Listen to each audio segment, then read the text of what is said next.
छाया में बैठे हुए हैं उनकी जय घोष लगा लें ताकि मुखारविंद पवित्र हो जाए, नाले अंतःकरण भी पवित्र हो जाएंगे। बोलिए प्रेम से श्री सद्गुरु महाराज की जय। नमामि अमित ज्ञान रूपं कृपालम अगम बोधदाता सबुद्धि निधि विशालम क्षमाशील यति धीर गंभीर ज्ञानम धर्म कील दृढ़ धीर समधीर ध्यानम जगत त्राणकारी आघारी उदाहरणम भगत प्राण रूपं दया गुण अपारणम नमो सद्गुरु ज्ञानदाता सुसामी नमामि नमामि नमामि नमामि। मेरा मुझ में कुछ नहीं, जो कुछ है गुरु तोर, तेरा तुझ पे सौंपता क्या लागत प्रभु मोर। प्रातः स्मरणीय अनंत श्री विभूषित संत सदगुरु महर्षि में ही परमहंस जी महाराज के पाद पद्मों में असंख्य असंख्य बार नमन है। मंच पे विराजमान आचार्य श्री स्वामी पूर्ण चेतन जी महाराज के चरण कमलों में कोटि कोटि नमन।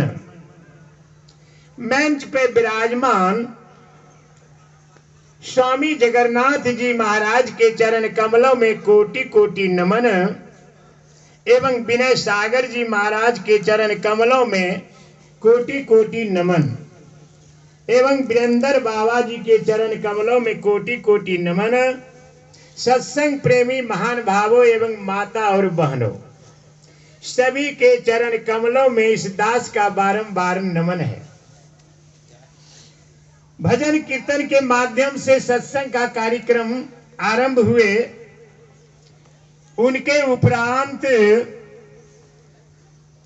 ईश्वर स्तुति गायन किए गए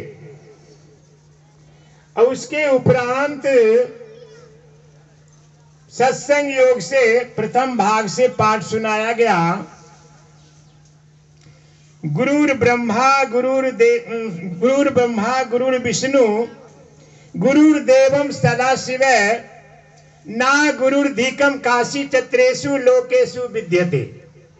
दिव्य ज्ञान पदेशिटारम दैसिक परमेश्वरम पूज्ये तापरिया भक्तिया यस्य ज्ञान फल भवेतु।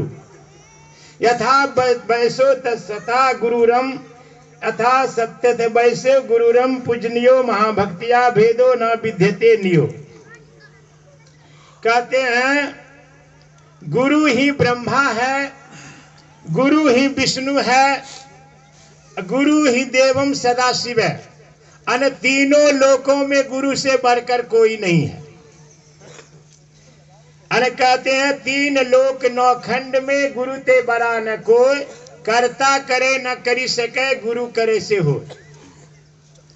अब कर्ता कौन कौन होते हैं? तो करने वाला तीन है।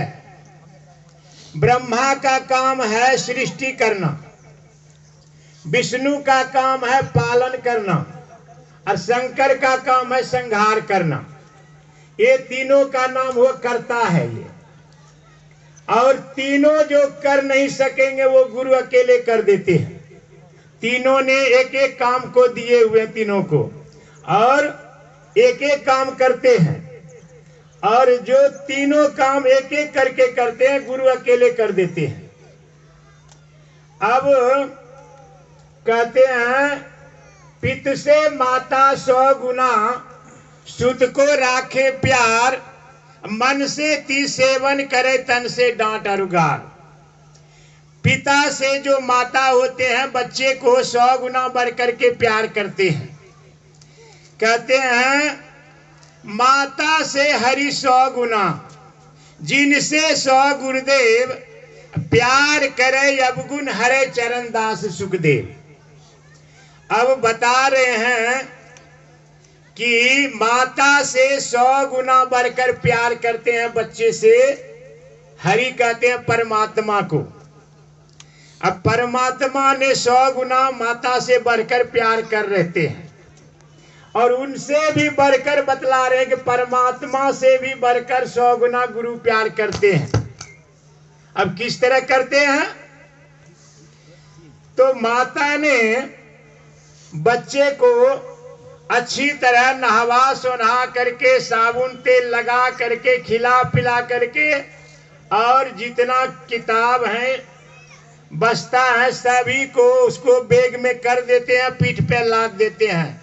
1 दिन 2 दिन दिखा देते स्कूल, उसके बाद कहते जाओ बेटा स्कूल चले जाओ। अब रास्ते में जो जाते हैं, इतना मोटरसाइकिल कार जो आते हैं उसको कौन बताते हैं इधर उधर जाने के लिए? वही परमात्मा बतलाते हैं कि इधर कट जाओ उधर कट जाओ, बुद्धि देते रहते हैं। तब जाके घर आते हैं वो। घर आने के बाद तब माता कहते हैं कि मेरा बेटा आ गया पढ़ के, खुश हो जाते हैं। अब कहते हैं उनसे भी 100 गुना बढ़कर, हरि से भी बढ़कर गुरु का दर्जा है। अब कैसे है कि कहते हैं परमात्मा ने तो हम लोगों को शरीर दे दिया बना करके, लेकिन आज तक किसी को नहीं कहा है कि मैं यहां बैठा हूं हमको खोज लो। कभी न कहेंगे ना कभी कहा है, लेकिन जब कहेंगे कौन? जब गुरु करेंगे आप, गुरु से भजन भेद लेकर के जब भक्ति करना शुरू करेंगे तब परमात्मा दर्शन देते हैं।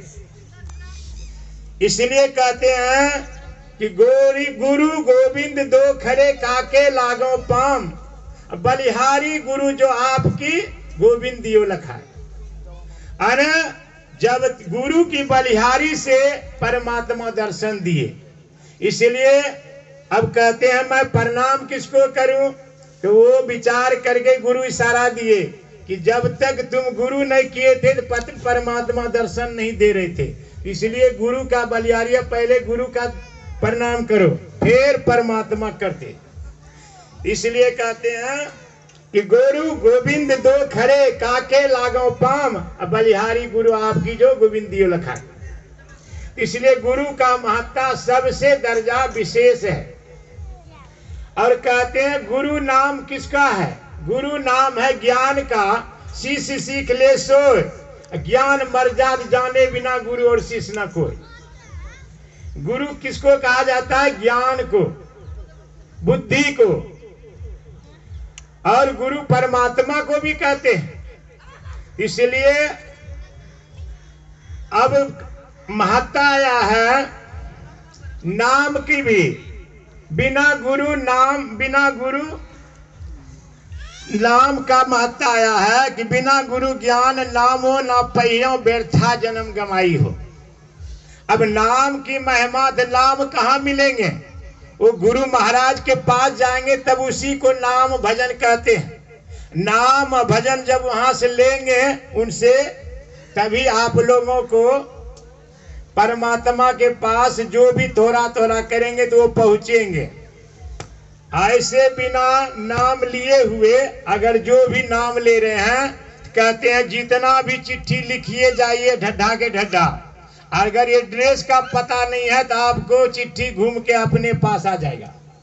इसलिए एड्रेस जानना सबसे बहुत जरूरी है। और एड्रेस जब बिहार जाते हैं लोग, उसमें भी पहले पूछते हैं टिकट कटाने में कि कहाँ का टिकट लीजिएगा। अगर आपका स्थायी नहीं रहेगा फलाने स्टेशन का लेना है तो आप सोचते रह जाएंगे और टिकट भी नहीं मिलेगा। तो निश्चित पहले करके जाते हैं कि फलाने जगह का टिकट चाहिए, तब उसको बताते हैं कि टिकट दीजिए, तब देते हैं। और टिकट लेके चलते हैं तब वहां पहुंचते हैं। बिना टिकट के चढ़ेंगे, टिकट नहीं लेंगे तो डर भी लगेगा आपको, कहीं पकड़ लिया तो चले जाएंगे।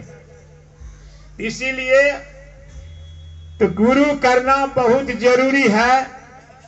और आप लोग भी जिसने नहीं लिए हैं वो गुरु करके और थोड़ा थोड़ा भी भक्ति करेंगे तो आपको नीचे का जोनी में नहीं जाने देंगे। कहते हैं गुरु बसे बनारसी शीश समुंदर तीर, एक पलक बिसरे नहीं जाऊं गुण होए शरीर। तो गुरु महाराज कहीं भी रहे, अगर ख्याल गुरु पर है तो बगले में गुरु है, कोई दूर नहीं है। इसलिए गुरु करना बहुत जरूरी है। पहले सबसे पहले गुरु कीजिए, गुरु करना चाहिए ठोक बजा के। कैसा गुरु होना चाहिए? गुरु होना चाहिए, कहते हैं जैसे कुम्हार के यहाँ जाते हैं मिट्टी का बर्तन लेने के लिए तो देखते हैं लोग चाटी मार मार के बजाते हैं, उस पर भी विश्वास नहीं होता है उसको। बोलने से क्या हो जाएगा? कहीं फाटो रहेगा, भुड़की रहेगा तो वो क्या करेगा? पानी चले जाएगा नीचे।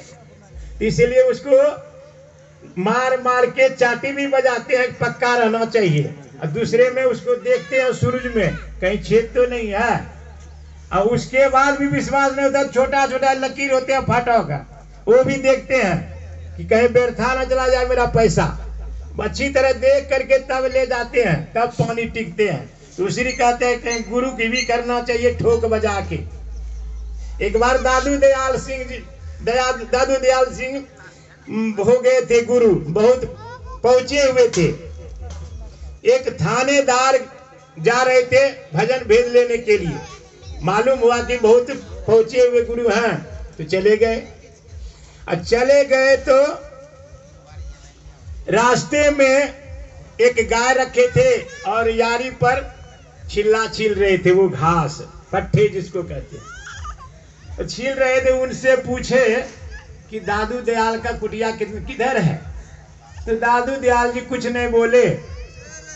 और फिर दोबारा पूछे तो वो कहे कि हाथ से इशारा कर दी गई से चल जाइए। तो वो थानेदार थे, वो गुस्सा मारे बस ये 2-4 चाबुक लगा दिए उसको। अब 2-4 चाबुक लगा दिए, उसके बाद वो आगे बढ़े और जा करके घूम करके उसके कुटिया में जब गए तो दादू दयाल सिंह इधर से सीधा जा करके वहां देखे कि बहुत बड़े बड़े घराने का लोग सब पहुंचे हुए हैं, कोई पानी ला रहे हैं, कोई निप रहे हैं, सब सेवा में लगे हुए हैं। अब वो देखते हैं थानेदार की बड़े बड़े देखते हैं यहाँ लगे हुए हैं, जरूर पहुंचे हुए हैं।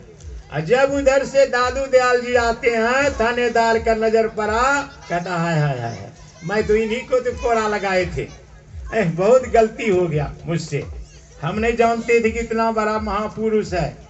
फिर गुरु महाराज क्या कहते हैं? अरे कोई बात नहीं, अरे गुरु करने चले थे, अरे ठोक बजा लिए, उसमें क्या हर्ज है?